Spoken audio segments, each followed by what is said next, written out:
Israel tem enfrentado uma crescente pressão de seus aliados para desenvolver um plano para a faixa de Gaza após o término da guerra com o Hamas.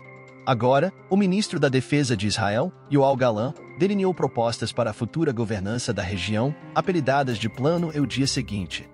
Mas o que ele inclui? Como tem sido a reação do mundo árabe de Israel?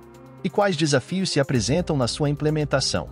Após a guerra, Israel propõe o seguinte plano a 4 esquinas para Gaza.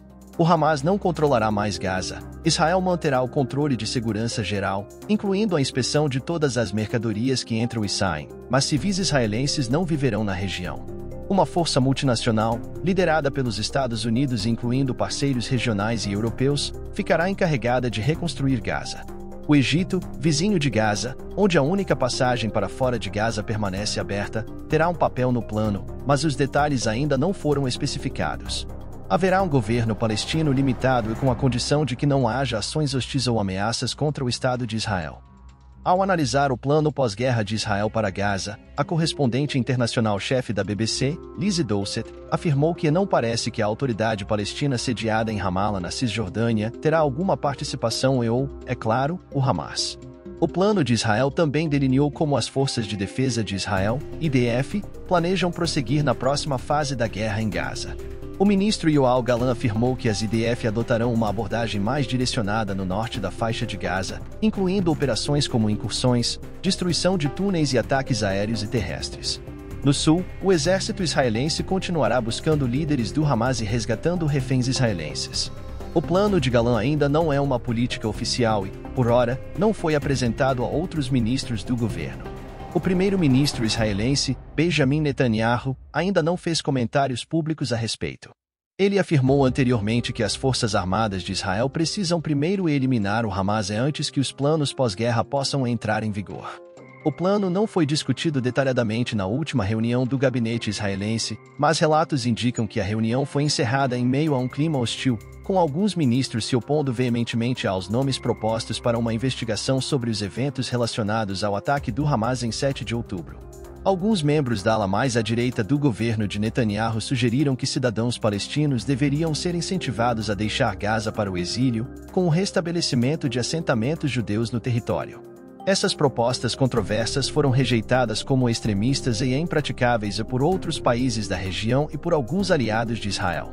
O primeiro-ministro da Autoridade Palestina, Mohamed Shtayyeh, afirmou em uma entrevista ao jornal Financial Times que qualquer acordo eventual deve envolver uma solução política para toda a Palestina, e não apenas para Gaza. Shtayyeh disse: Israel quer separar Gaza politicamente da Cisjordânia. Eu não acredito que Israel vai deixar Gaza tão cedo. Acredito que Israel vai criar sua própria administração civil que funcionará sob o exército israelense de ocupação. Portanto, a questão do dia seguinte ainda não está clara. O Egito, mencionado no plano, ainda não se pronunciou oficialmente. Na vizinha Jordânia, milhares de manifestantes saíram às ruas da capital, Amman, para expressar solidariedade aos habitantes de Gaza. O líder da oposição trabalhista do Reino Unido, Sir Keir Starmer, afirmou que Israel não deve ser a única parte responsável por ditar o que acontece em Gaza e defendeu uma solução de 2 estados. Não podemos ter uma ocupação israelense, não podemos ter pessoas deslocadas que não podem retornar ao seu local de origem, porque 2 milhões foram deslocados nos últimos 4 meses, isso é intolerável, disse. Eu não acho, sinceramente, que cabe a Israel determinar o que acontece em Gaza. Deve haver um consenso internacional muito maior sobre isso, caso contrário, simplesmente não funcionará. Ele sugeriu que líderes na Jordânia, Catar e outros países árabes deveriam estar envolvidos na busca por uma solução de paz e na discussão do plano do dia seguinte. Os Estados Unidos têm defendido uma solução de 2 estados e sugeriram que Gaza seja governada por uma autoridade palestina revitalizada, sediada na Cisjordânia ocupada, proposta que não está incluída nos planos de Israel. Os olhares estarão voltados para a resposta de Washington, especialmente enquanto o secretário de Estado dos Estados Unidos, Antony Blinken, visita Israel, onde as discussões sobre o pós-guerra de Gaza provavelmente estarão na pauta. É altamente improvável que as nações árabes apoiem o plano de Israel.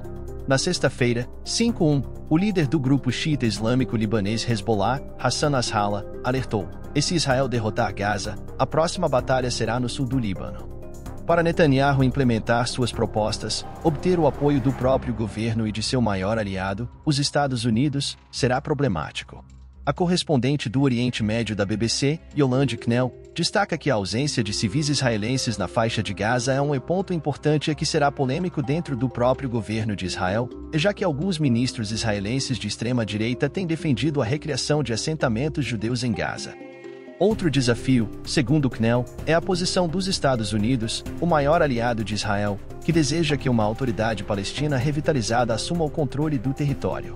Mas antes que qualquer plano pós-guerra possa ser implementado, a própria guerra, que causou a morte de mais de 22 mil palestinos em Gaza, após o Hamas matar 1.100 israelenses em 7 de outubro, precisa chegar ao fim. Se você gostou desse vídeo, não esquece de deixar a sua opinião nos comentários. Se ainda não for inscrito, inscreva-se no canal e muito obrigado por assistir.